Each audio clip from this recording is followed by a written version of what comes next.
Hey Simon, good to see you. Hey, you too. Hey, for the quick fire question in the beginning, I want to know if you would lose all your memory and you could only remember one thing from Flesh and Blood so far, what thing would you tell me? If I were to lose all my memory, but I could only Yeah, remember one thing, yeah, so from the like, Flesh and Blood days. yeah, so like, which one would I choose? Which memory would I cherish? I Yeah, that's see, right. I see. I, hmm,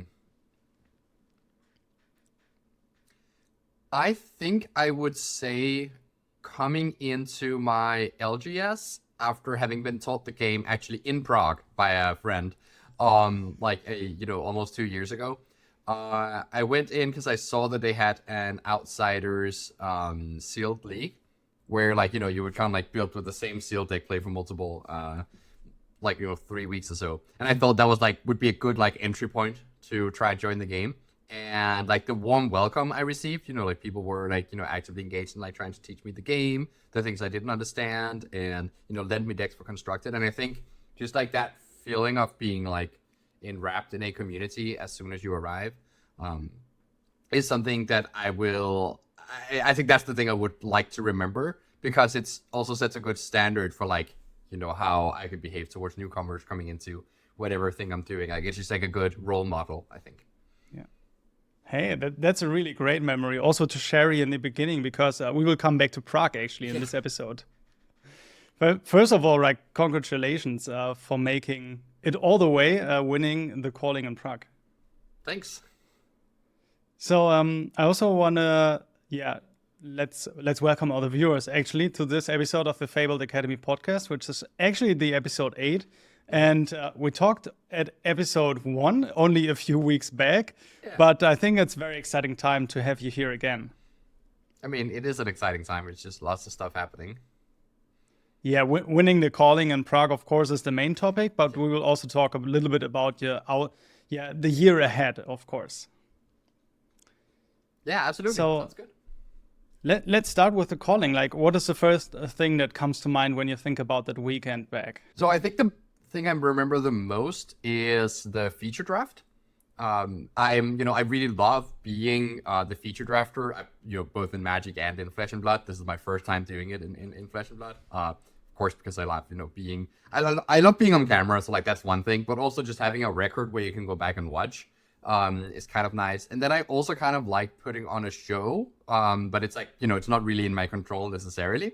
But in this case it was. I think there was kind of a nice narrative where I was like struggling to figure out like my exact archetype and brewing a bit in the draft, like as the draft went on, which was like kind of like kind of interesting to like, both be in that spot where I'm like, under a lot of pressure and not necessarily knowing what I'm doing, but having a loose idea and then actually seeing like that come to fruition, on camera. I think that was like, kind of a nice moment. I want to talk with you about the draft as well when we Mm-hmm. come into the podcast a little further. But at first, I want to talk with you about like what did you what made you win the calling? Actually, is there something that comes to your mind that is like this is the one thing that I really think got me an edge, or is it like multiple events happening along the weekend? Um, okay, so there's a few different answers to this. I think one of them is that I am likely pretty good at staying open in Flesh and Blood draft, in a way where I can like, you know, navigate based on what I know from like how Magic draft works. I'm like, when I talk to other Flesh and Blood pros, like most other people, I think like Yuki is the one that is like closest to me probably in the way we draft. But like having that philosophy of that like is most similar to Magic rather than like committing to something early, and the like willingness to be open to any hero or any like different archetype of a hero, um, gives me, I think like pretty, like that just gives me like a lot of opportunity to like whenever a deck presents itself in my seed, I can fall into it. Um, but like so that's like that's my impression, but it's like might also be a bit of a survivorship bias way of describing my success. I mean, I am doing incredibly well in Flesh and Blood draft at the moment. Like at the premier level, I am 37-5. my record in drafts, which is absurd. Like, you would, never get that in most other games. And like, it can't all be like because I'm like god at drafting. Like that just doesn't like that can't be so much of a thing. So I think part of it is also just like luck. I mean, I won more die rolls than I lost on Sunday. Like, that's just a fact. My first draft, I don't think my deck was that great, but I went second all 3 rounds, and that helped me a lot in getting that 3-0. So and then like in the top 8, like I was going first in the quarters and the semis. But had the instant that makes a fealty both times, which was a great time to draw it. I don't actually think that card was that great in my specific version of the deck. But if you have it turn 0, it's just a free fealty, and the deck just gets so much better when you have the fealty. And then in the finals, I had the Fang Mirror, and in the Fang Mirror is the one where I think is the most important to go second. And that was the only time where I was the 6th seed playing against the 7th seed, and so I was actually going second. I got to have my pick of who goes first because I was higher seed. And so like stuff like that also lining up, I think was like somewhat of a contributor as well. And then I also think just like having like people to bounce off ideas off. Like I Friday evening I sadly missed the last sealed event because I had to go to the airport to pick up luggage and go get my phone fixed because it was broken. And had to figure out someone who could let us into our Airbnb because we had locked ourselves out. So I was kind of like, after the world premiere, I had to skip the second sealed event to just go fix these things. And I came back at 6:05, not enough time to get into that event. But then it so happened that I just ran into Brody and Hamilton, who I am teaming with now, and they were going to their Airbnb to discuss the format. And there I learned some really valuable lessons of how to approach Fang, like how our philosophy of how many blues you want to run in the format, what you're supposed to do when you're Syndra, stuff like this. We kind of figure it out together, and that's really helpful. And then on Sunday,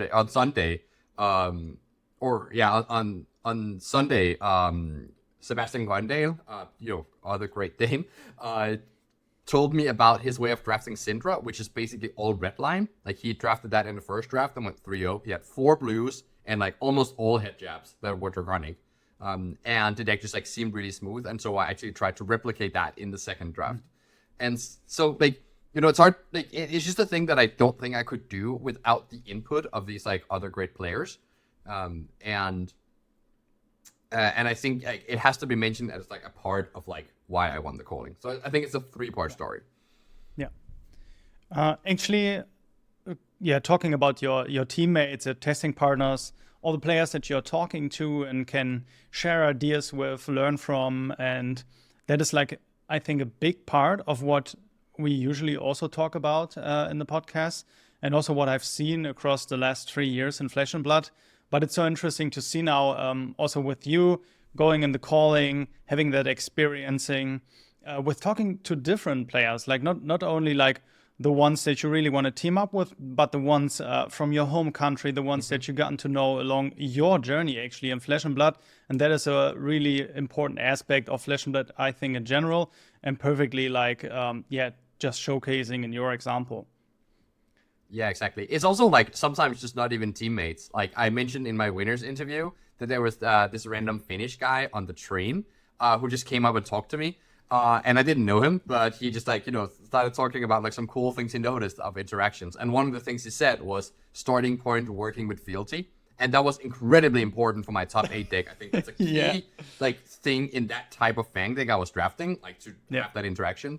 And that was just I didn't know that. I probably wouldn't have found out by the top 8 if not for that conversation, right? So it's also just the things you see people do in the world premiere or that you experience yourself in the world premiere kind of also helps you paint the picture of how you're supposed to do things. I had in the world premiere a Defang the Dragon on turn 1 that drew me 4 cards.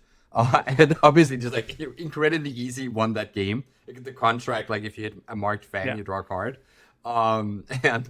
And knowing that, I was able to set up a similar scenario on Sunday when I was playing against when I was playing Arachne against a Fang player there. I think maybe that was against Maximilian. No, I think it was someone else. But But where I also got to draw like, I think 2 or 3 cards off it based off like having that previous experience. So it's like kind of a, like you kind of like have like all these tidbits of information, and it's just about like, collecting all of them and like forming them into a cohesive whole. Yeah. And I think on a weekend, and especially a tournament like the Calling in Prague, it just shows how much of an edge you can get when having that mindset and going into the weekend like that, because it was the first time experience for the hunted, right? So everybody were like kind of not on the same level, but kind of more close together, right? Depending on if you're a player like yourself who has like years of experience and really has that mindset of going to a tournament and wanting to win it, or you're maybe someone like me, more casual player who goes to his local armory to have fun and then just goes out to the Calling in Prague and says like, yeah, I will just play my first Calling and see what happens without really like preparing that much.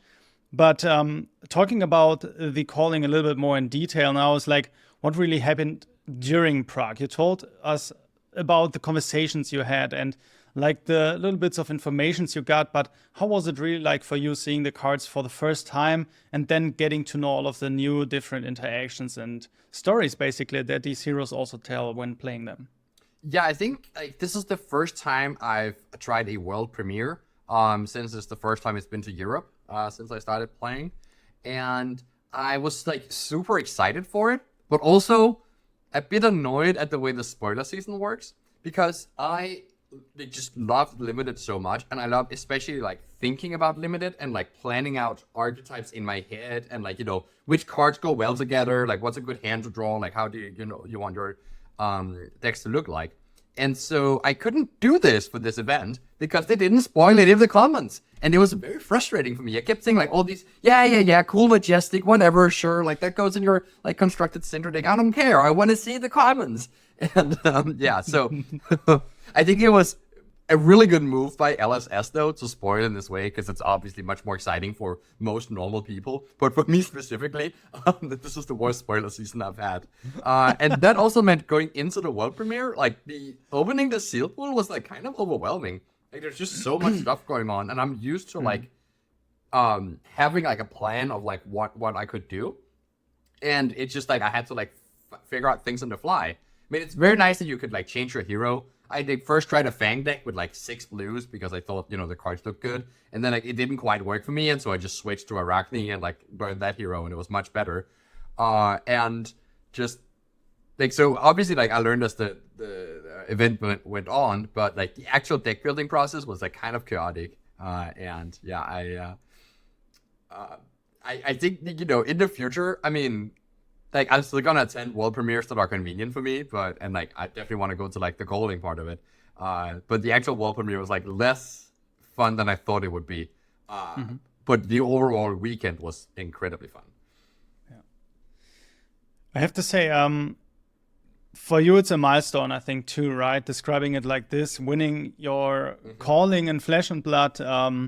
Because especially I remember the first episode that we talked to each other here on the Fabled Academy podcast. We were just talking about like the battle-hardened spread out that you had going to the different tournaments and preparing for this year. But also you're tackling Flesh and Blood more as a hobby, even though wanting to be a really good player in the game. And now like you have this milestone just right in the beginning of the year and setting a little bit of a tone for what's next. Even though we won't talk about what's next yet, but more focusing on the Calling, I think it's really like a milestone for you, right? Yeah, absolutely. I mean, it's definitely changing, somewhat in my outlook on the game. I spent like, the month of November trying to just get better at the game by going to Calling Florence and 2 different battle hardens. And so like also like just getting like this, big Calling win. It's definitely giving me a lot of like, excitement and energy for this game. And also I'm like currently ranked number 1 in Europe on the Player of the Year race. Like I'm number 4 in the world as we speak, which is during Calling Memphis. And so I will not be number 4 in the world after that Calling, I assume. And probably not even number 2 in EU because Jacob Clemens is there. But like having actually that, like I could go for like, being the second best European like player in the Player of the Year race and get like some extra money. Like that's a nice extra goal and one that I could potentially obtain at this point. Though I still have the disadvantage that other people get to focus more on Flesh and Blood than I do. But when we talk about the Calling and Prague specifically, like we want to talk about like the parallel to Magic, and especially in the limited format a little bit later on in the podcast. But when we talk about the Calling in general, like how was yourself going into day one at the Calling, and with all of these new cards, I mean the strategies that you got to caught up with your friends and all the new players that you got to talk with, how was it really like stepping into day one for you? Yeah, I think like I had like a rough plan of what I wanted to do. Like I think Friday evening, like after talking to like playing a bit with the Syndra deck with Brody and Hamilton, and knowing that like Michael Fung actually played a lot of Syndra and really liked that hero, I came into the day with like an idea of okay, like knowing what a Syndra pool is supposed to look like. Probably gonna like ending up Fang, but also knowing like what would make me want to go Arachne. So I kind of had this like rough idea of like what each hero needs to see in the pool, and could like make decision based on that. And then I opened a pool that was, you know, a really great Arachne deck and a really great Fang deck, and I was very unsure of which direction to go.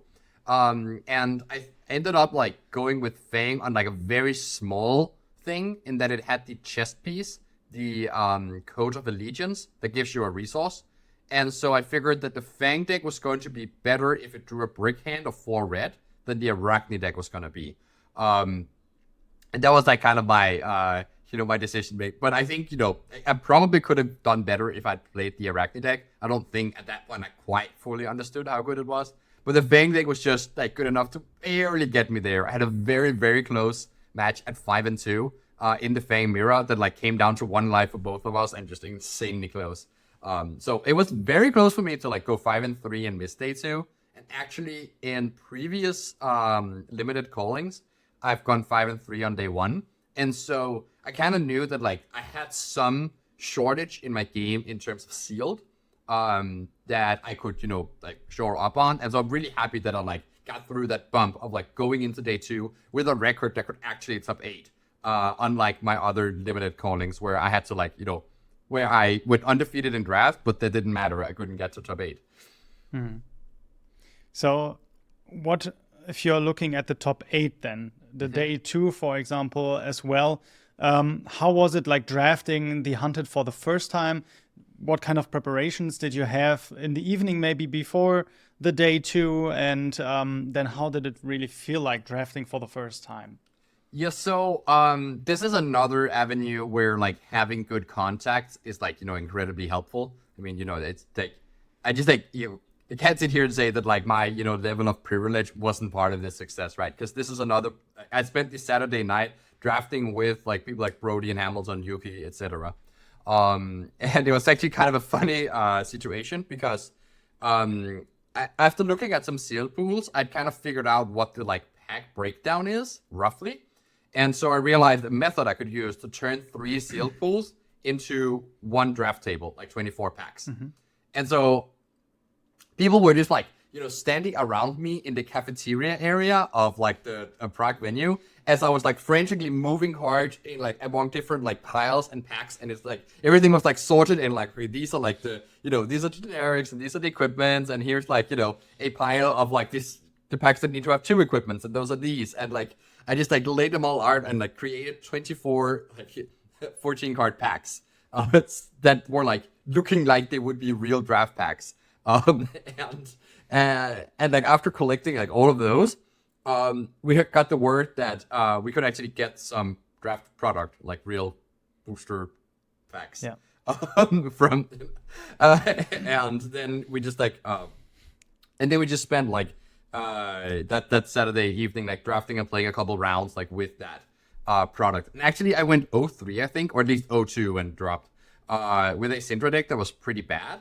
And I learned a lot about like my preconceived notions about Syndra weren't actually that good. I thought that the 1-cost go again, regardless of whether they're draconic or not, were pretty important for making your cost curves work out the right way, with pitching a blue, attacking with 1 weapon, and then like playing 2 1-cost attacks where one of them has go again. That was kind of my idea of like how Syndra wanted to curve out. And I realized that it's just too horribly inconsistent and very punishing when you draw a hand without the blue, or draw too many of these like 1/4 that aren't very exciting, and you have to block with them when they block for 2, etc.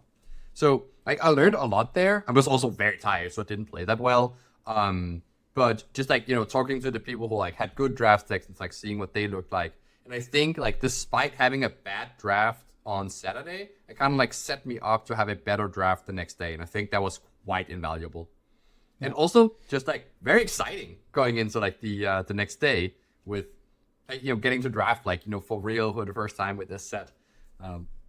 Ended up Arachne in the first draft with a, I see now in retrospect, not that good of an Arachne deck. Didn't have that many stealth attacks, but it had a lot of react and, you know, a lot of play to it. And so I could, I still got there. Did have to Marker the Black Widow in red, so that helps a lot. Yeah. And then again, I went second all times. And then I got the like news from Sebastian of like how to draft that deck. And then actually we were seeded. So Sebastian was passing to me in the next draft. And it was a pretty stacked table. Also had Maximilian Klein and Yuki at that table. And I think 2 more names actually. Like it was a really stacked pot. I think we have like Jaap Ilst, I think he's called, the Dutch player who plays a lot of Dash, I think.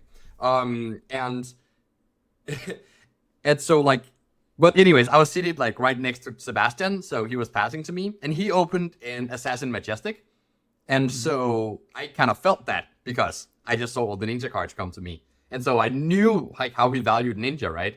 And which cards he valued. So I knew which cards were signals, which is, I think, very important in general. Like the better the people you're drafting with are, the easier it is to reach signals, because you have like an idea that like the cards that they think are good lines up with the cards that you think are good. And so that was exactly what happened here. It's just very clear that Syndra was open because of this. So I just moved in. I got like almost like a copy of Sebastian's first draft deck, just with like a few less rares. It was a bit less good. But like had the same like 4 blues, almost like basically all head jabs, 3 cards that cost 1. And the deck was just super smooth and very nice to play. And so I ended up beating Sebastian in, I beat Maximilian Klein in round 1. And then I beat Sebastian in the second round of that draft, which was actually our winning in, because the both finalists from our draft was guaranteed to make it into the top 8. And we were really hoping that we would not be paired before the finals of the draft, but that would have been sick. Yeah. But yeah, so I beat Sebastian then, and with like his own strategy, and ended up like in that match there was. It was a feature match, and it was called the winning in, but both me and my opponent made it in, and I think that was actually locked from the beginning. So we were just playing for seeding, whether to be 6th or 8th. Though, as I mentioned in the finals, it was actually really important that I was 6th and not 8th, because I got to go 2nd in the Fang Mirror. So yeah, it was like we were actually playing for some, like quite a bit. They were just a little bit invisible, and yeah. Anyways, I took that one down as well. So when we talk about the preparation for draft, I actually am really curious about your opinion, because maybe that's a little bit more controversial, but what I heard was that especially for the price wall, there was like no hunted product, right? We really weren't really able to get like official hunted product from the price wall, but you could get hunted product from the judges, I think, right? Yeah, they were like, you know, if you had some contacts, like there were people who had hunted products, but you'd basically have to borrow the cards from them.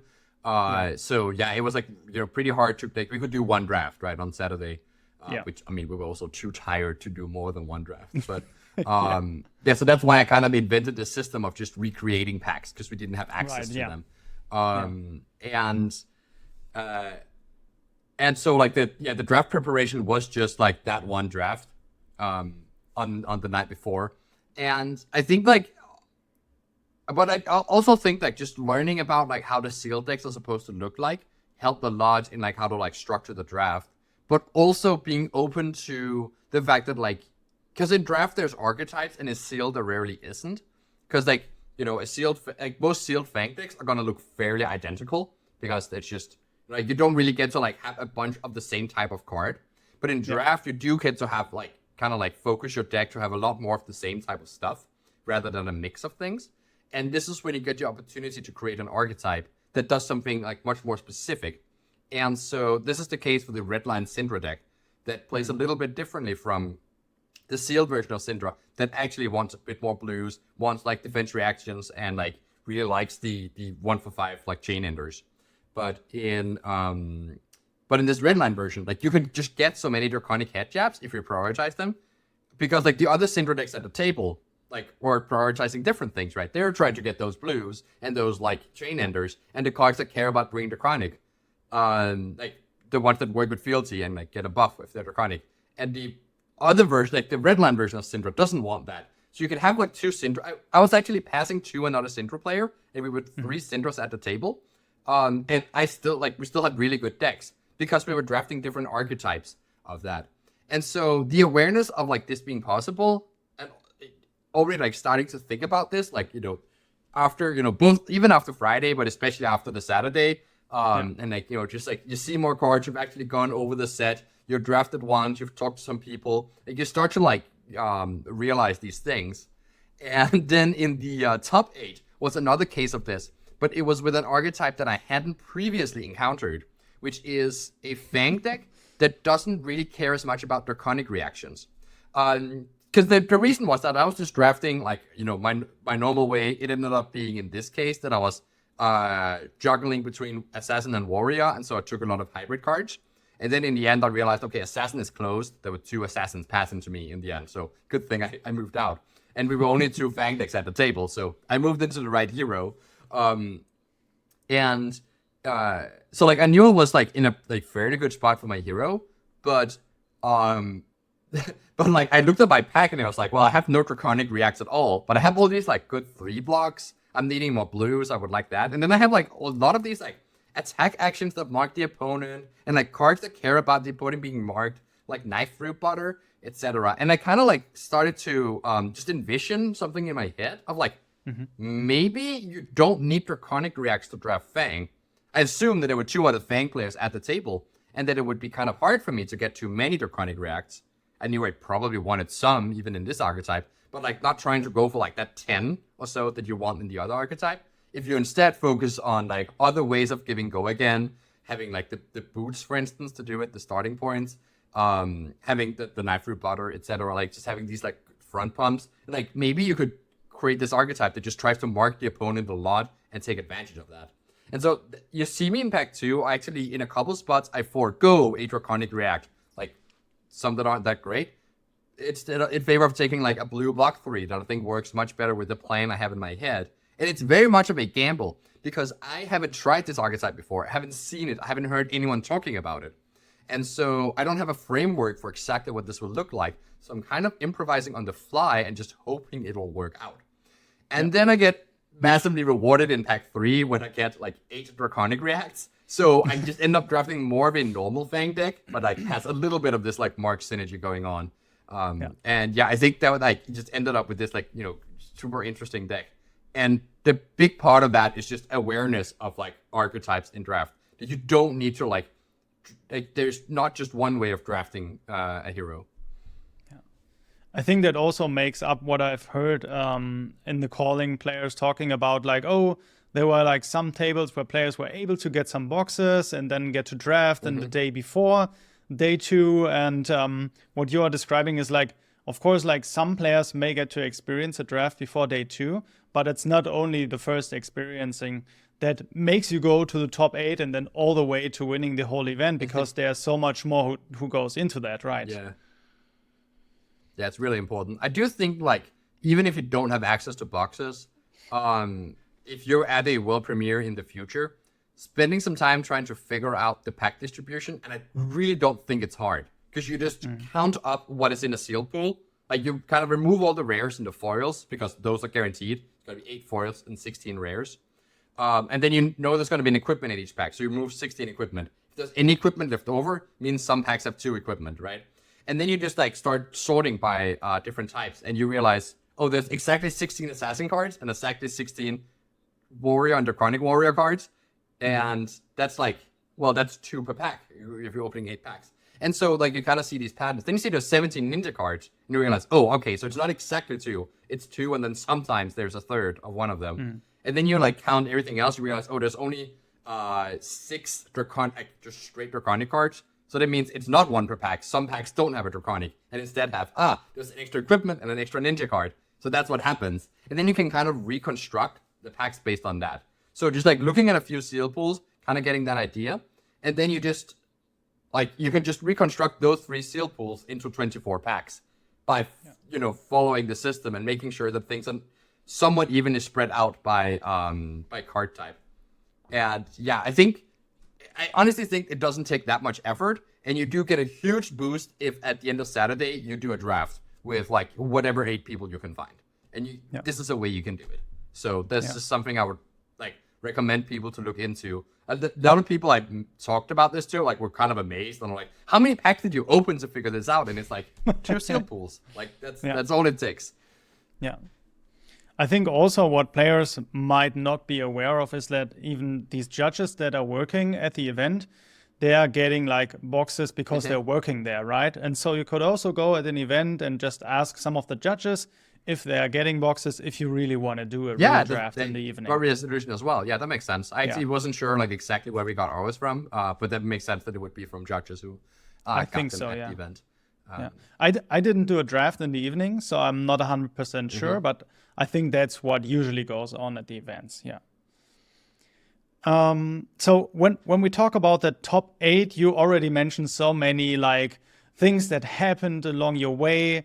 But then when people look up that draft, we can really follow you along your journey, right? Because there's so much film footage of yourself. But maybe you can come back to that unconventional choice that you already talked about a lot, and what was really going on when you realized that, oh, damn, like I may not be in the best position, but I need to get the best out of this. Yeah, it was like, I think Brian Gottlieb does a very good job of commentating that exact scenario, because he kind of like took the viewers on that journey of like, it seems like Simon is doing something kind of like controversial or unexpected here. He was unsure whether I was winging it or had a plan for this. I mean, it certainly like makes me look really smart if I had already figured this secret archetype out. That wasn't the case. I was absolutely winging it, and I was very unsure if it was going to work. But like basically the same strategy that I've already always used of analyzing the formats before I see them. Like I just try to envision which cards go well together, and like how you spend a blue most optimally. That's always what I'm thinking about in limited. And so I'm so used to doing these thought patterns that I could do them a little bit on the fly. And especially realized that I think attack actions were more important than draconic reacts for that archetype, especially if they block 3. And I think so. Like there's a turn in the quarterfinals where I draw an all red hand, and I'm like, oh my god, how unlucky! On turn 1 already. I mean, in this format, you draw a lot of all red hands, so you gotta be prepared for that, anyways. But I was like, that's not great. Then I looked at my hand and thought for a bit and realized, wait, hold on, no, this hand is insane. And so, because my hand was the D-React that marks them, and then for the Drakai, Blaze Headlong, and Pursue to the Edge of Oblivion. So like 3 0 for force, but like there's no way to give them go again, like on the surface of it, right? And then the D-React. So I just used my D-React to mark my opponent, and then I make the 4th Drakai, which attacks makes a fealty. And then I was able to use that fealty together with the starting point to give that card go again, and then play the Blaze Headlong, and then play the Pursue to the Edge of Oblivion. And my opponent was, and I think like kind of a reasonable thing to do, because I had 2 fealty already by that point, they blocked all of the equipment on my 4th Drakai, so to like deny me the 3rd fealty, to not turn my daggers on. And it then it ended up really binding them, because I didn't care about hitting them that point. I just sent another 0 for 4, and then sent another one that marked them unhit, and they couldn't block that. And so they ended up like getting another mark, right? And I just like, ended up with 2 fealty and had done like a 3-card 12, and it was just an incredible hand. And I didn't attack with the daggers at all, and I didn't pitch a single blue. But like, the only thing that was really important there was just when I opened that starting point in my pack 3, I was really considering taking it, but I thought the table probably doesn't know that this is so good yet. So I'm going to like let it go, and it might come back. And then it did come back, and it was incredible for me. That's really incredible, actually. It's so much things coming together, but then also it's like all things stacking up, right? All the things that you talked about, like getting into day one and Friday, actually, so many things coming your way that aren't really what you really wanted the day to be. And then going into day one of the calling and then even into day two. But now that you won your first calling, like what really did change actually? A few weeks have passed now. And you talked about it a little bit in the beginning that your view on Flesh and Blood has changed a little bit, but let's dive a little bit deeper into that. Yeah, so what are you asking exactly? Sorry. So when we were talking the last time about Flesh and Blood, I remember that one heavy standpoint that you had, that Magic the Gathering is your job and Flesh and Blood is your hobby. And of course, you're enjoying your hobby on the highest level now, right? Yeah, it's like, I mean, I am definitely an obsessive personality. And so when I like kind of like see my chance at like really going deep into this hobby, much more than like people would normally do with their hobby, I kind of like cling on to that. And I think part of it is just that like this game interests me so much because there's so much that I have yet to learn and understand. And also I haven't gotten to play a Pro Tour yet where I have had like full time to test for it. But I think we also talked about this last time that like I will have a full month of testing before PT London because there's no Magic Pro Tour in the vicinity of it. And so like that's, you know, like that is actually something that like, you know, really drives me and that has like, you know, driven me to like seek out like, you know, new teammates and just like really try to like take this serious and like try to see what actually does happen when I apply myself fully to this. Like, am I able to do super well in 2 games at once? If I, you know, since I don't do anything but play card games at the moment. And so I have a lot of like spare time to like pursue these things. And so it's just kind of a challenge for me as well. And like to see like how far can I actually push it? And, you know, obviously like the craziest thing would be to be player of the year in 2 different games at the same time. In the same year. That would be completely nuts. I don't think that's possible at all because, like, you know, I mean, Brody is going to be player of the year, right? But so it's like that race is already done. But at least being like in the conversation in both games is kind of interesting. Though it's also a bit stressful because then I have to remember that I still have to be in the like, you know, situation in Magic. It's a new year now, and it's also very difficult if you don't put a lot of time into it. Like I noticed at the last Magic World Championship, I just played too much Flesh and Blood before the event.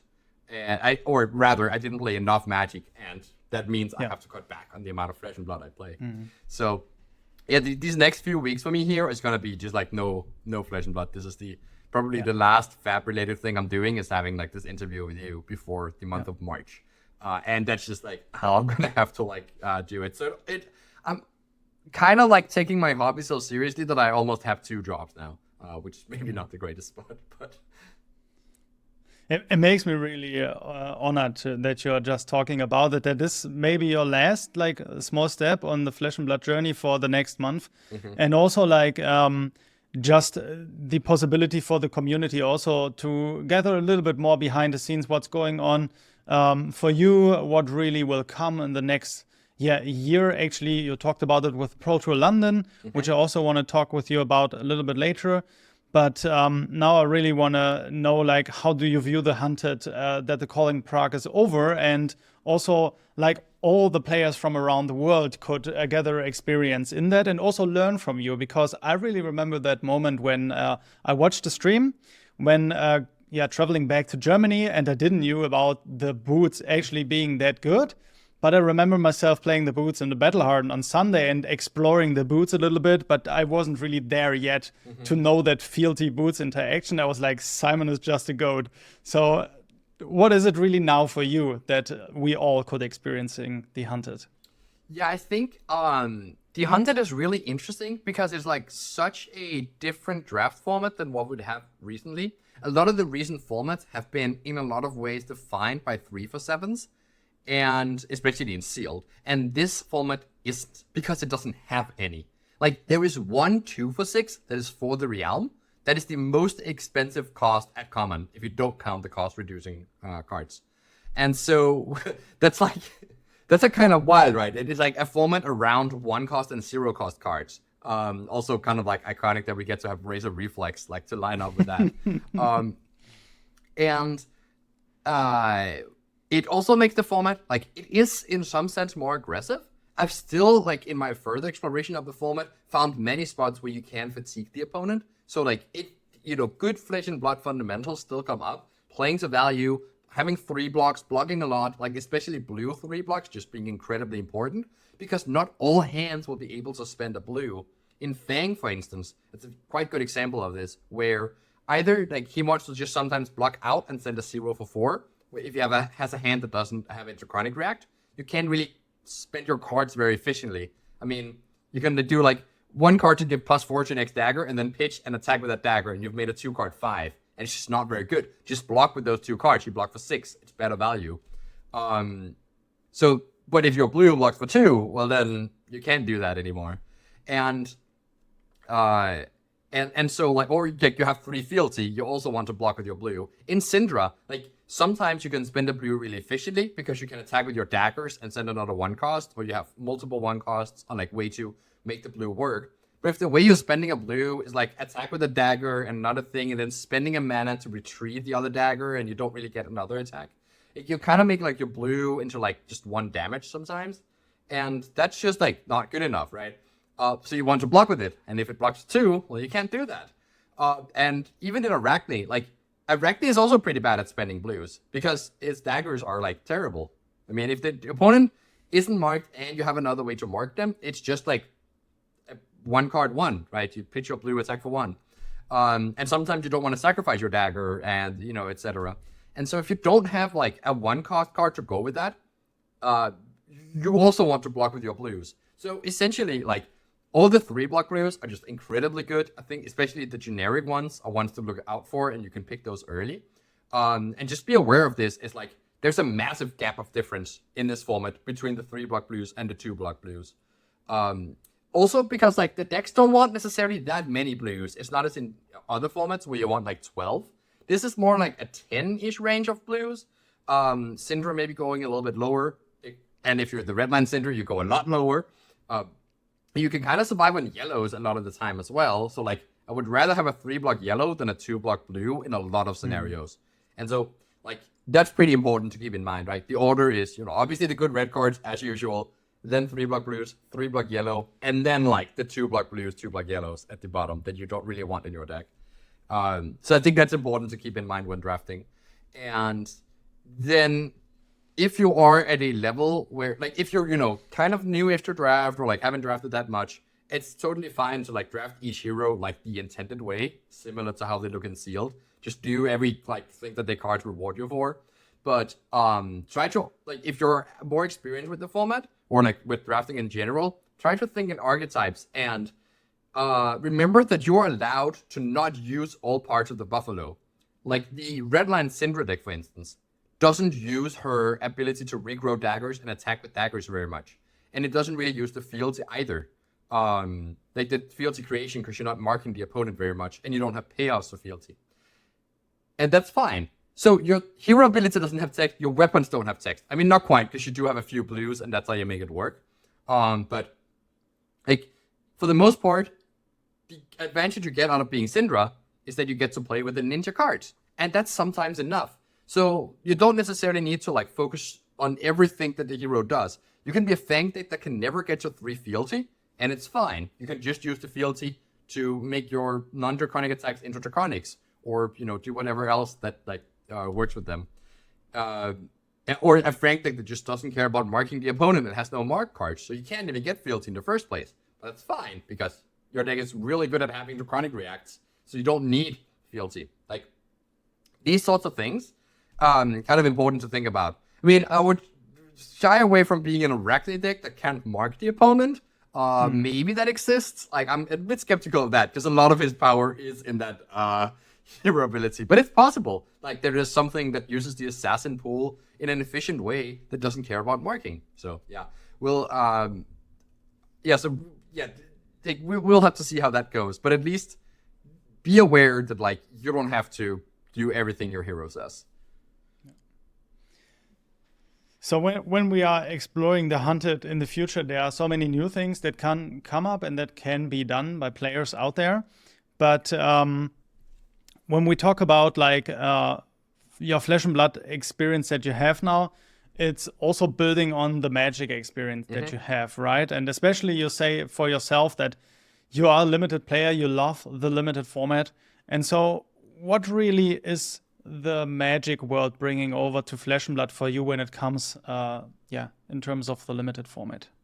Yeah, I think the main thing there is just like how you draft open, especially in like this age. Like in Magic, we have like, gone over to play boosters. And for those who know what it is, I won't explain it. And for those who don't know, I also won't explain it because it's public. But at least like right now, it's like, the boosters are very mixed. It doesn't have as much structure as the Flesh and Blood pack have, which makes it really hard to like read signals. You can never like see what's missing from a pack the way you can in Flesh and Blood.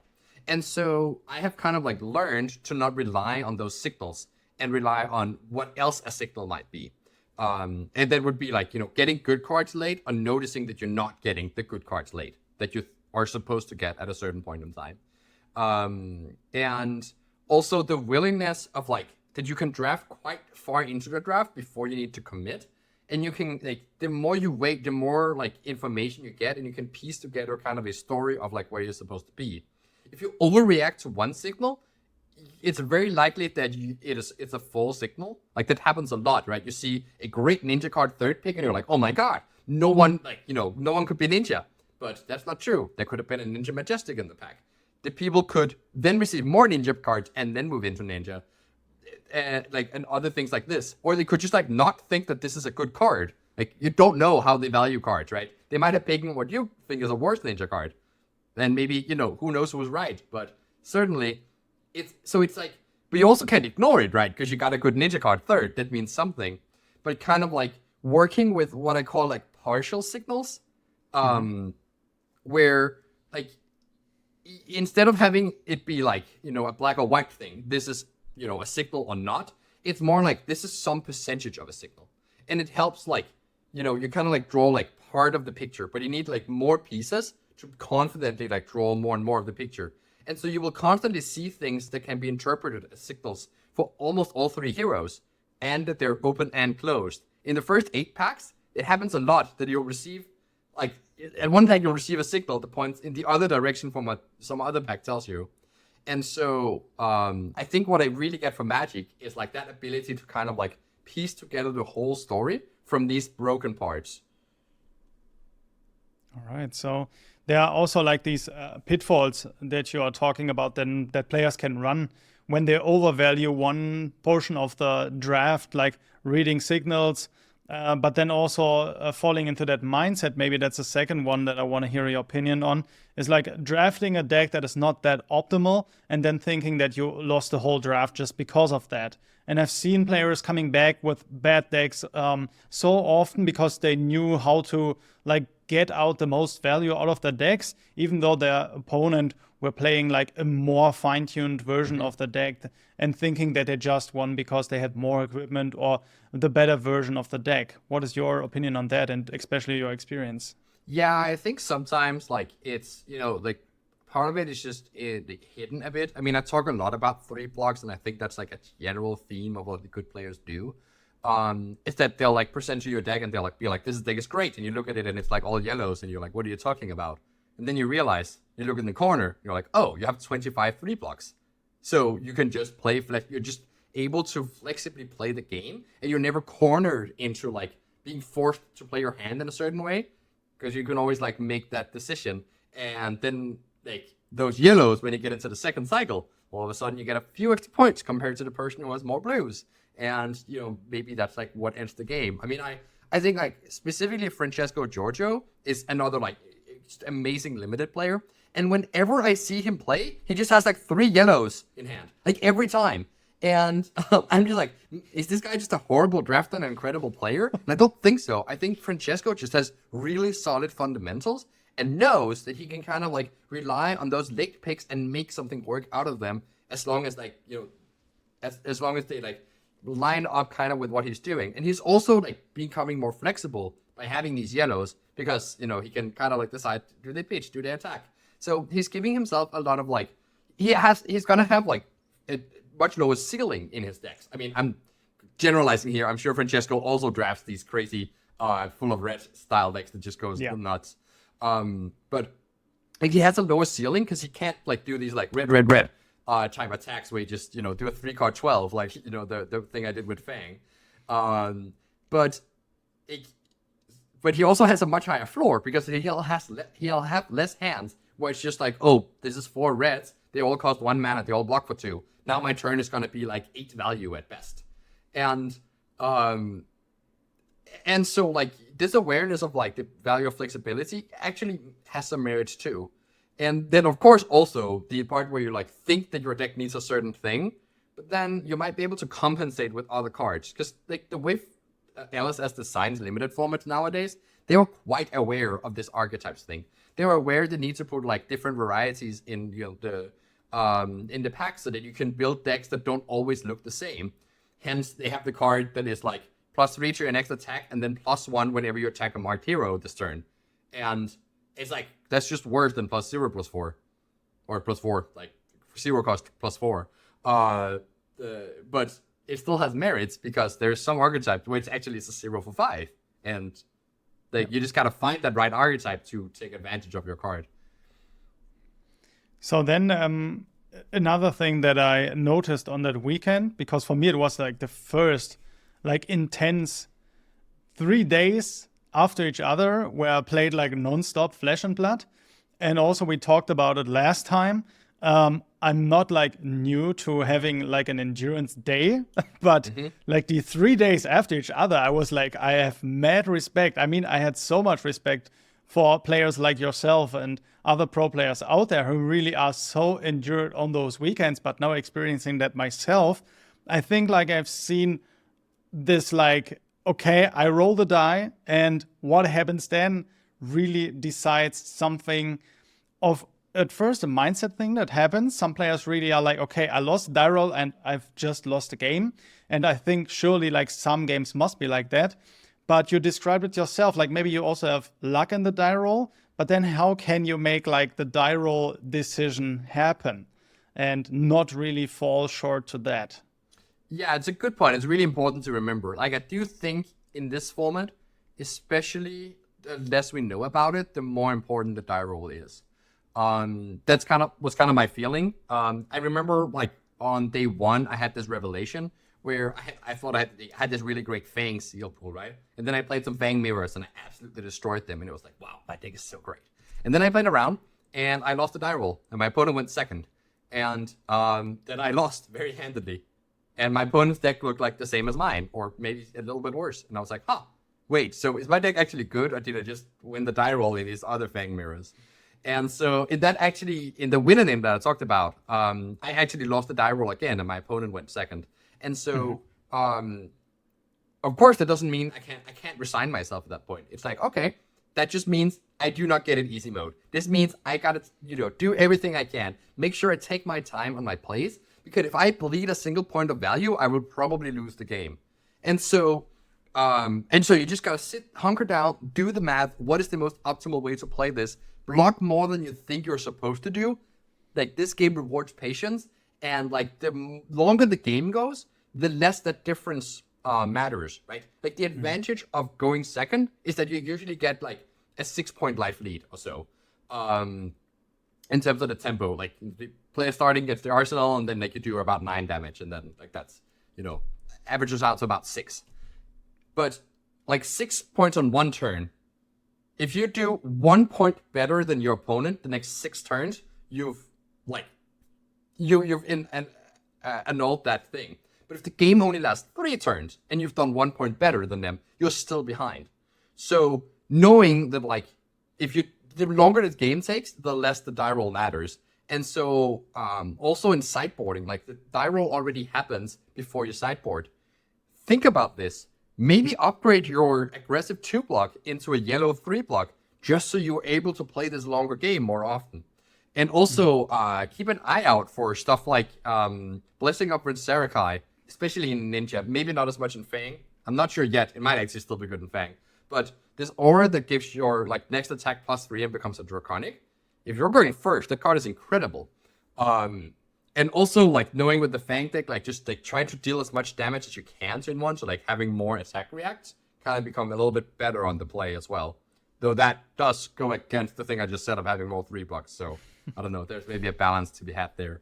But yeah, it's like thinking about what you can do turn 0 to get the most out of it, and lining up your deck so that you're more flexibly able to play defensive and make the game go longer. I think that like those are the things you need to keep in mind, and you do actually have a lot of control still.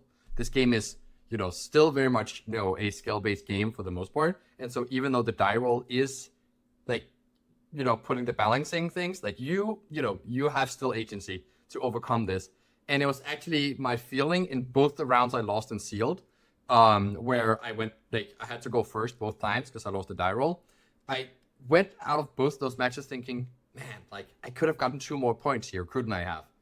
And that, again, it just loses you the game. Whereas the rounds that I, won the die roll, I probably also could have gotten 2 more points, but it didn't matter because my opponent also didn't, extract those extra points. And so I just ended up winning anyways, despite both of us playing non-optimally.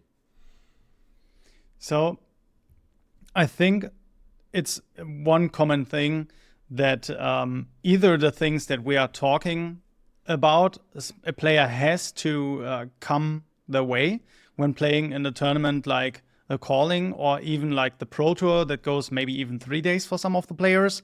So you kind of have to find your way above those pitfalls, right? And because at some point you will fall into them. Something will happen that is not optimal. And one of those things also that can happen, you already talked about it, is drawing bad hands. And at some point, I even had so many players telling me that Flesh and Blood doesn't really have the problem that Magic has, and that's like that you either have no mana or you have too much mana. But I think in Flesh and Blood, it's some of us experiencing 4 reds, or either 3 blues and 1 red. And you have to find a way to make those hands work and pop out as well. You described some of the ways already, but I want to come to it now on the podcast as well and really focus on that aspect of the game. Yeah, I think actually the drawing 4 reds, as I already mentioned, you should expect, in limited in general, expect every single game you will draw a hand of 4 reds. It is just too likely to not happen unless you play 10 reds or so. If you play the desired red amount, it's just going to happen a lot. Of course, you can draft your deck around this where it's literally all 0 cost, go again, and then it doesn't matter.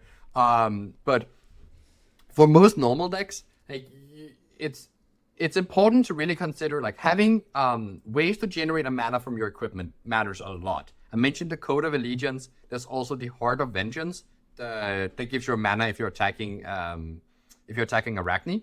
But these chess pieces are usually worth more than at least more than 1, maybe even more than 2 points sometimes, because they let you turn that 1 for 5 2 block into 5 damage instead of 2 value, right? It can be worth 3 sometimes when you have these all red hands. It is really hard to convert some of your cards, and there's also other things that they do, such as in the Syndra deck, a lot of your cards really need a Draconic starter, and if you don't have a red, or if you don't have a blue, you can attack with your daggers and use those as starters. But if you have the Code of Allegiance, you can pop that to attack with your dagger, and that allows you to play these Lava Vein Loyalty type cards. It's hot on their heels, etc. So and so that's another way where it can really bail you out to have this and make it worth more than more than a card, especially if your opponent didn't attack you with enough that you could block it out, and you might have been left with an extra card in hand if that hadn't been for this equipment. So don't underrate equipment that give you mana is one thing. The second thing is, even though you don't have the many blue 3 blocks, make sure to cut some of your good reds for yellows, because a lot of times those hands that have 4 reds, if just one of those is a yellow, any one of them in a lot of cases, you would be much happier with that hand. So don't underestimate the yellows. And I would say your blue plus yellow count in a normal Flesh and Blood deck should probably add up to 12 to 14 ideally. So you don't actually want to cram too many reds in your deck, especially if they're reds that cost mana and don't block. That is the specific danger point you need to be aware of, where the more cards you have, Grow Claws, for instance, that's the 1 for 4 go again that gets +1 if you Draconic was the last chain link. It's a 1 for 5 go again. That's an incredible card. But it has this really dangerous aspect of it that it's a 1 cost 2 block. And so the more of these you have in your deck, the more demand there is to like not have too many reds. Because if you had to spend a full red to play that card, it's a 2 card 5. And that's just like worse than than on rate. So like really important to keep that in mind. Like even if you just pitch the yellow and you can do your dagger attack and then that one, the grow claws, where you did a 2 card 6, and that's like on rate, that's fine. And all that took was like you to downgrade some of your reds into yellows and increase the consistency a little bit. So it kind of like relates to what I talked about earlier with like the Francesco Giorgio's style of drafting, possibly. I haven't drafted with him before, so I don't know if that's a style, but it looks to me like that's a style. So I think that is like an experience that I had so many times on the weekend, and that also so many players told me that they had. So I think this will be such a valuable part of the podcast for players out there, including myself. But the next thing that I want to know about your experience and your point of view is like misplaying, actually, because like that's also something that will occur oftentimes in games. Also, especially in those times where you are a little bit fatigued from the tournament and you had to play a lot of games already in the weekend, and then suddenly like one of the plays that you make isn't really the best that could have been done. And especially in a tier 3 format tournament, it's no way back, right? Maybe at an armory level, your opponents and you know each other, and then it's like, yeah, no, it's okay, bro, just take it back and make it better. But at the calling level, that's not really possible, right? So what are you doing when something like that happens? Yeah, so I think like there's a common theme here, which is expecting that something will happen will make it easier to handle emotionally. So just like you should expect that you're gonna lose some die rolls, you should expect that you'll draw 4 red hands. Sometimes you'll draw 2 in the same game. You should also expect that you will misplay, because everyone does. Sometimes it's the less obvious. You realize, oh, I could have gotten 1 point of value. Sometimes it's a brutal misplay that costs you like a lot of value. And one of the best ways to get out of this is just like the more you're used to doing it, right? Like if it is a thing that like will happen eventually. I'll take an anecdote here, because like I mentioned my draft record, and like one of my 5 losses in premier events in draft was this exact thing. Was in the finals of my draft pod in Amsterdam. I think I had a really good send deck with Chase the Tail. And my opponent, goes first, just arsenals passes. I go second, and my hand is so good. I can really like optimize it, because I can start with this thing, and then I can reveal my equipment that gets it go again, and I can do more stuff. And so I play my thing, and some stuff happens. There's some reactions, and I'm like, all right. And then, wait, hold on, where's my action point? I play another card to realize, oh wait, where's my action point? And then I realized I forgot to like use my shoes to give it go again. And I end up losing, I think I worked it out to be 5 points of value because I didn't use those shoes. And there was just nothing to be done. My turn was just over. I had to just pass. Again, this is a thing where at the Armory, your turn is not over in this scenario. But at the Pro Tour, I mean, I couldn't even bring myself to like ask, hey, can we just go back? Because I was like, no, it's fine. And I ended up losing that game as a result of that, because I lost those 5 points of value. Obviously, right? Like most games, if you give up 5 points and limited, and it's 20 points life total, it's hard to come back from. Yeah. And the like difficult thing is, of course, like first of all, you have to know that game is like often lost, but not necessarily. It's a very similar thing to like knowing that you're gonna like going first and that you're like climbing up a hill.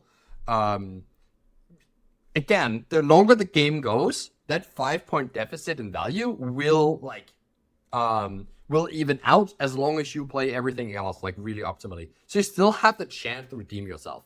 You're by no means guaranteed, even if you play the rest of the game perfectly. But that's not really the point.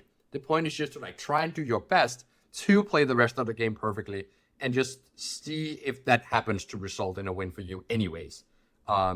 It's like kind of one of those as well, like there's a little bit less pressure on those games, because like you kind of like feel like you've already lost them, but maybe sometimes you just get a win for free. And so it doesn't like, it doesn't as much feel like a thing where like everyone else, including yourself, is expecting you to win a game. There's a lot more pressure than if you're expecting to lose the game.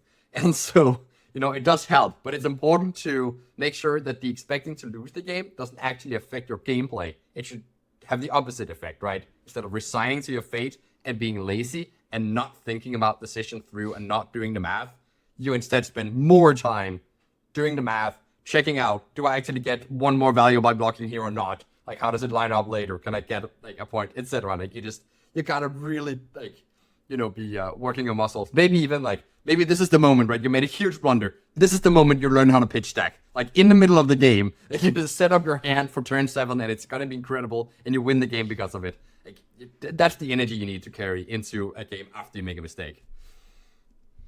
Perfect. That's really, I think, like some words that me included, players out there need to hear, and then going into their next draft, even if it's just on a local level.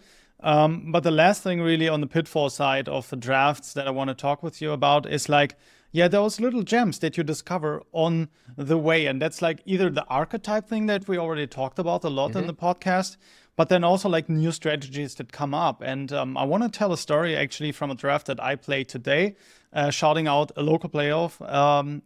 My LGS, Finn, who is, I think, at the moment, the second place in Germany when it comes to XP. He's really grinding it. And he was playing a strategy on Arachne today, which actually plays a lot of D-reacts and then tries to fatigue the opponent's deck. And that was actually the first time that I've seen that strategy, and it worked out really great. What is it really on your side? You already talked about it a lot, but just in short, for the next 1 or 2 sentences, what is your strategy in finding these gems? So part of it, I can't do it in 2 sentences, Alex. I'm sorry. Is like looking at the cards, and if it has like some weird text that doesn't line up with how you envision a hero to play out, try to ask yourself, why is this here? What does it do? Like, where could it fit? One thing would be the Blessing of Rinserikai, for instance. Noticing that that's a really good card for Redline Syndra because you need Chain Enders, and it like guarantees you have the Chronic Starter, even though you can't rely on your daggers, etc. There's a lot of good things about that deck. It makes it much easier when you go first. And so, or like the card, like the Knife Through Butter in the Fang deck that like cares about, that cares about like the opponent being marked, and you realize, wait, that's, it's a weird thing. Like, why would you give go again to your daggers that can already get go again? Well, your attack actions can get go again. So you realize another way to apply this. And the same thing with like asking yourself with the hero abilities, what would it look like? Just try to fantasize. Like, what does, actually, I mentioned this, right? What does an Arachne deck look like that doesn't mark the opponent? And that's probably the answer, right? It's just a whole lot of 3 blocks and D-reacts so you can survive, and you just outvalue the opponent by that.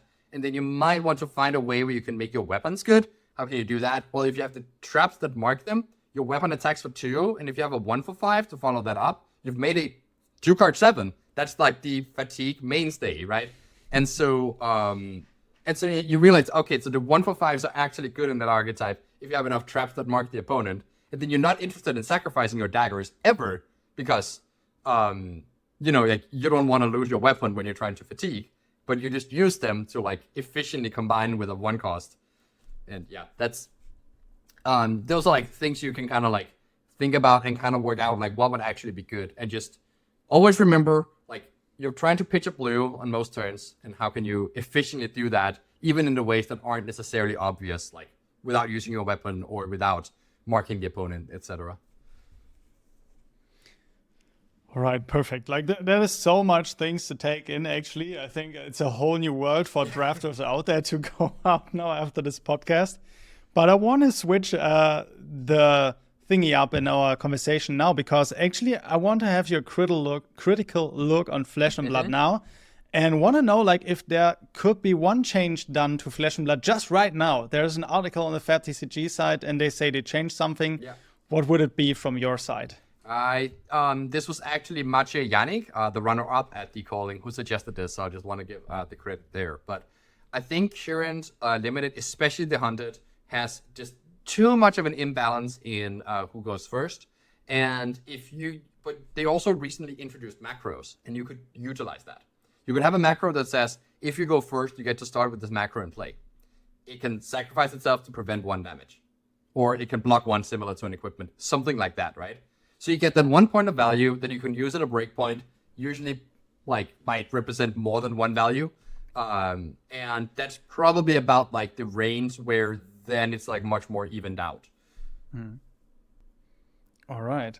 And then also I want to hear your opinion for Flesh and Blood on the reprints, because I think that is a topic that is talked a lot about in the community as well. And especially with the Hunted, we saw a reprint of Command and Conquer in the legendary slot. And so I want to hear your opinion on reprints in general, and then also specifically on the Command and Conquer reprint in the Hunted. I think in general, like that game just like needs more reprints, right? Like I'm definitely like putting myself to that choir. I am someone who did spend a lot of money on my Tunic and my Command and Conquerors, and I would love to see those get half the price. Like, I would love to lose out on my money there, because that just means that more people get to enjoy the game. And the only reason that can happen is if there are more available. So yeah, absolutely. I mean, I like that they experimented with the legendary thing here. We'll see what happens.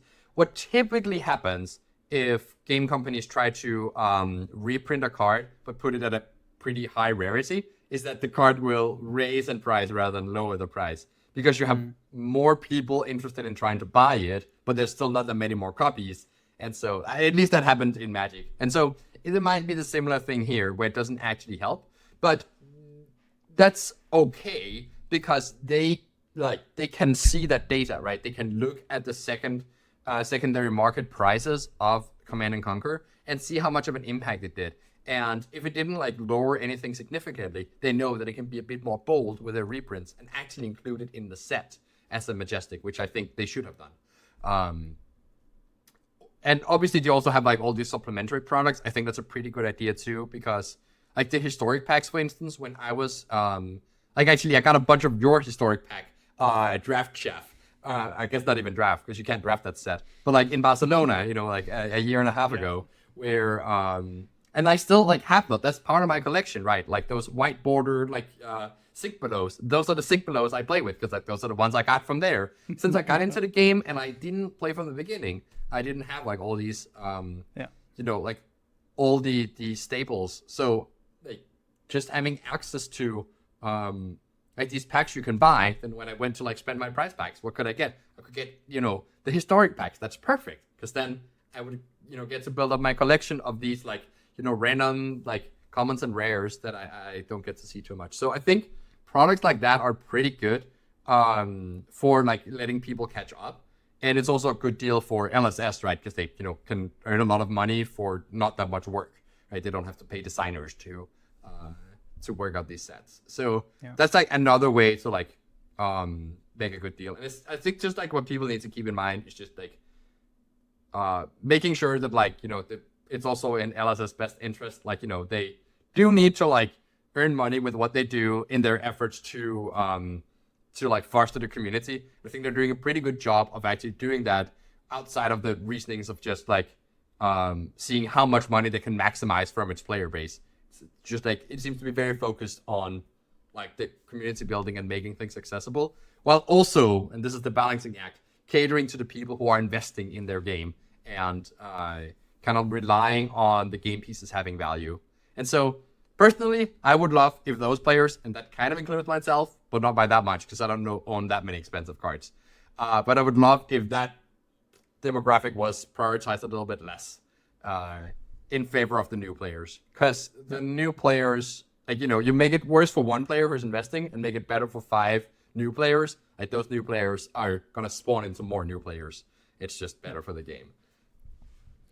All right, so let's leave the critical part then now and look at what is ahead. And that is actually the competitive year, including the Pro Tour in London, which you are so excited to play because you have so much time before to test as well. And specifically what I'm super excited about is that you're teaming up with Brody and Michael. And I want to hear, how did it come up and how will it be in the future? playing Yeah. with these two giants actually in the Flesh and Blood community? Yeah, so it turns out that there's actually a lot of people who felt similarly to like me and Brody did, where like who like doesn't do anything but play Flesh and Blood as they or like play card games as their main source of income, and wants to treat this as closer to a job than a hobby, and seeing what happens if you push that. Like these people were spread around different testing teams where they with their friends who like might have had like full-time jobs and didn't want to dedicate as much to the game as like people like me would. And so instead of like we just kind of grab people from a lot of different teams who had that mentality and want to like commit to that level. And at the full roster is not going to be revealed yet. It's not going to be revealed before like London, but we have like so it's really exciting because there's a lot of great minds that we're like trying to see what happens if we all like work together. And like starting in March, which is like when I'm back from the Magic Pro Tour and when I will start like leading this team again. Right now they're doing a pretty great job of just working on their own without my interference. I love that. But like starting in March, it'll be like weekly meetings, like planning what do we need to figure out, what did you figure out last week, okay, who's going to do this, who's going to do that, and like and that sort of thing is similar to what we do in Magic. I'm really looking forward to that. And like specifically in Classic Constructed, I've struggled a lot in the previous Pro Tours because I simply just haven't had the experience with the different decks, and I also had to pick my deck with no experience with the format, because if I only have like 2 weeks to playtest, I can't spend like a week or two playing with all the different heroes and then picking what I want to play.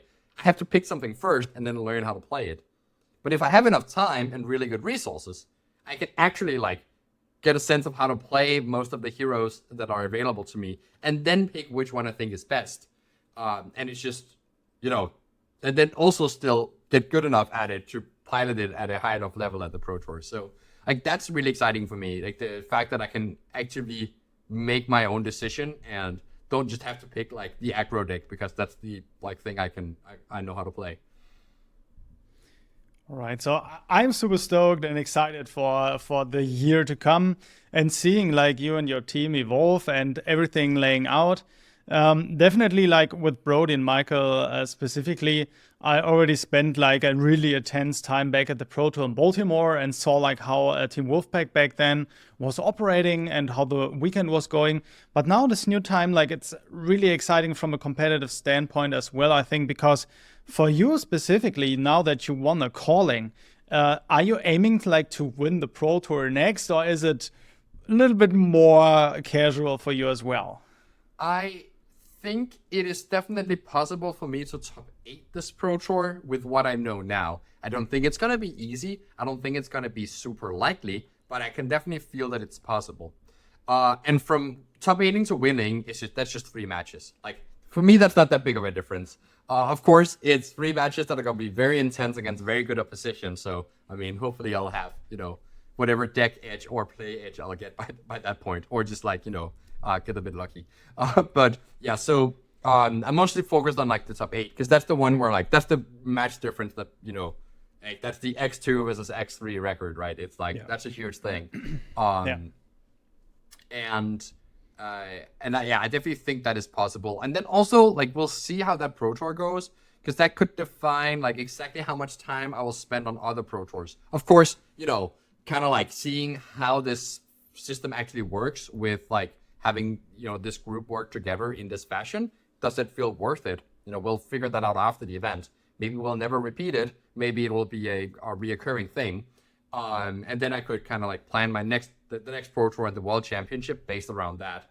And like how, if I'm really close to getting that Player of the Year money, like I can, kind of like value that into my decision as well in terms of like how I'm supposed to split my time between the 2 games. So yeah, I think it's going to be like kind of a, a breaking point. But yeah, I'm also like the information I get from the next Magic Pro Tour, which is, I'm leaving for that in 2 weeks here. Like, it's also gonna matter a lot. Do I go like walk away from that PT thinking once again I focused too much on Flesh and Blood? I didn't spend enough time on Magic. If I keep feeling bad about that, I might have to make the tough decision to stop playing Flesh and Blood. Just realizing that I can't do both at once. I do care more about like the game that I've been playing for longer. Right? So there's a lot of like uncertainty still, but I can kind of like see how each like where I can get my information points and then how I should react to that information. Yeah. I think especially what you're talking about now is like so difficult, not only for yourself, but for so many players who enjoy multiple games and really want to be good on a high professional level. I had Kang Pham, an old friend of mine who I played Yu-Gi-Oh! With on the podcast as well, who is playing Disney Arcana actually at the moment. I'm not sure how his record is at the moment, but he was going really strong in that particular Disney Arcana tournament. And I was talking to him about the same thing, like if he is open to playing another TCG on a level like he's playing Disney Arcana. And he was describing the many difficulties that players like yourself are encountering when wanting to do that. And so what would like 1 or 2 tips be for players like Kang in your position with the experience you had playing Magic and Flesh and Blood at the same time? I think I'm going to make an answer that points in 2 different directions. Because I'm going to say, like, be quite strict with your time. Like, time management is a big part of this, right? Like, figure out like which tournaments you can prepare for. Skip tournaments if you have too many tournaments in different formats bunched up together. You're gonna have to make the tough choice to not go to one of them. I didn't go to Flesh and Blood Worlds last year. Do I regret it? I don't think so. But do I have like FOMO? Yes, of course. I mean, I would have loved to be there. But I just like it was too close to the Magic Worlds. It just doesn't make sense to go to a tournament the week after I've been to another World Championship, and I know I can't prepare. And I'm going to be thinking about both games at once, and it's going to like make my results worse in both events.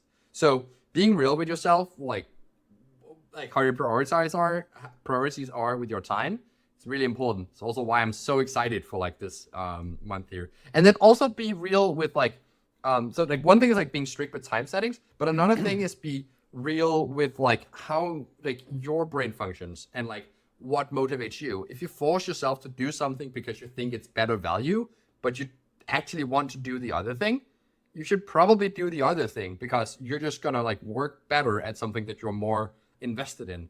And also that like you can't necessarily like switch from one game to the other. At least like maybe other people can. I can't have a clean cut. Now it's no more Flesh and Blood. It has to be a soft flow where like I switch into the other game slowly.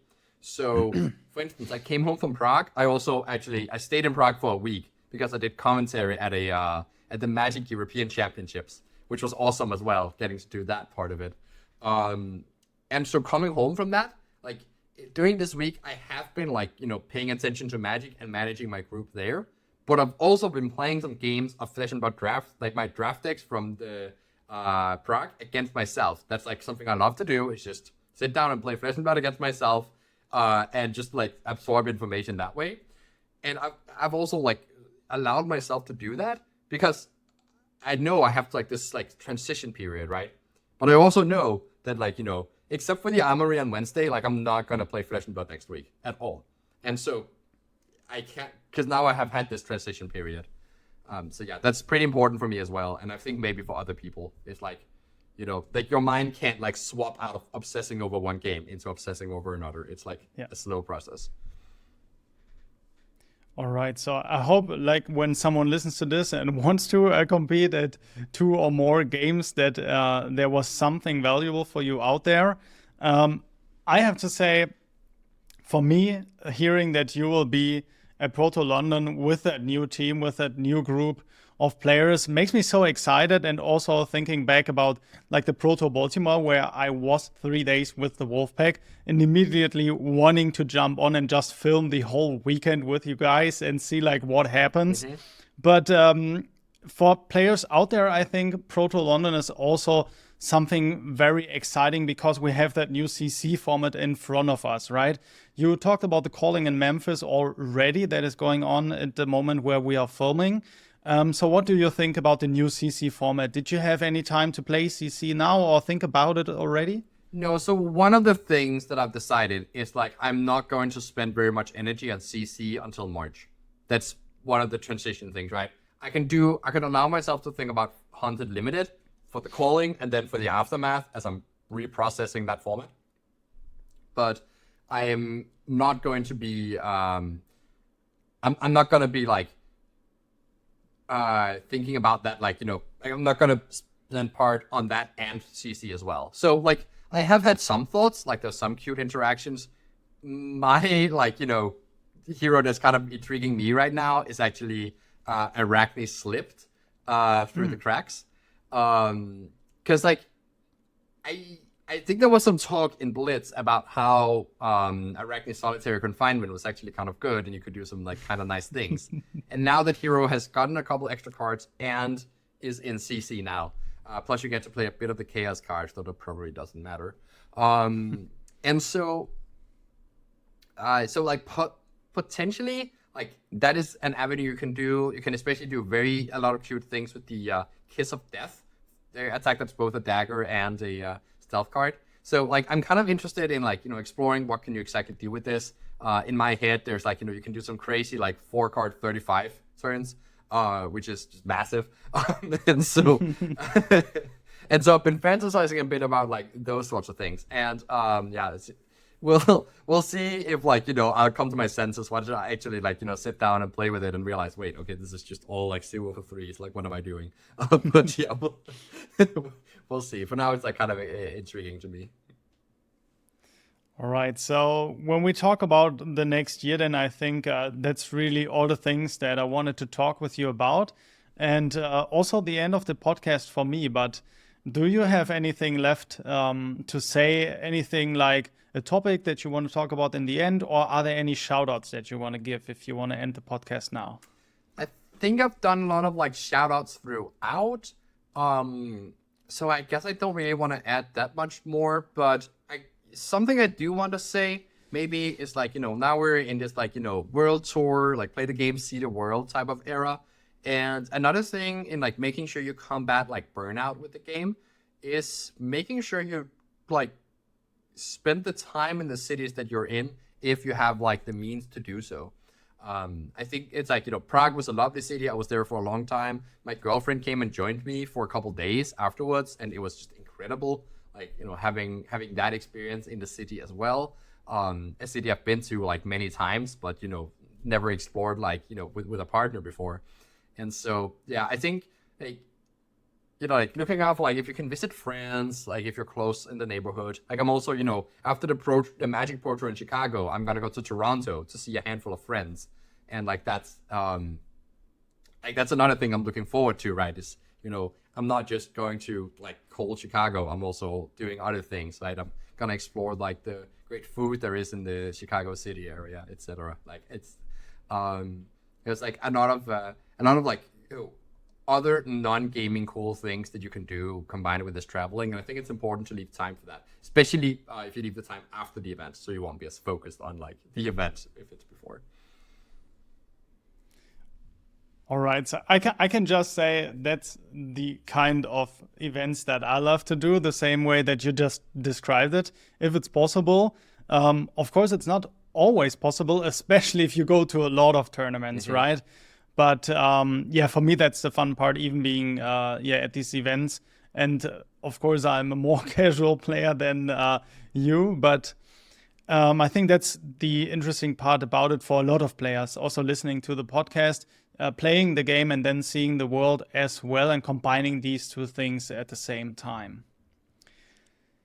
Simon, it was an immensely amazing podcast for me to talk to you. Also a really special one, I have to say. I had to leave early on the calling, so I couldn't really see yourself on the finals. And so it was an honor to have you on again here on the Fabled Academy. Yeah, thank you. Anytime.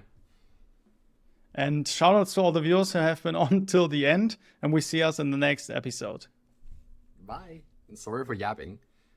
It's okay.